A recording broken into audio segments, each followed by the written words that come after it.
but they don't call him the king now. And when they called him the king while they were the king, while they held the crown.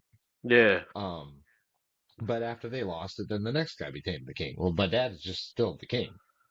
yeah. He hasn't been that he hasn't wrestled as the king since uh 19 in the 1980s. So 40 years later, 35, 40 years later, he's the king. Hmm. So I it was ended up being quite an honor.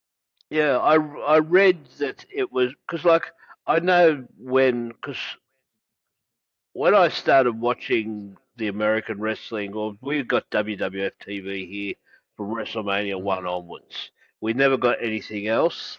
I think we saw the odd NWA match, a single match that might be in isolation on one of the sports programs. And then I discovered the wrestling magazines, especially the APTA ones. And Yeah, they the way they explained it was because like Vince never acknowledged another company or a wrestler from another company.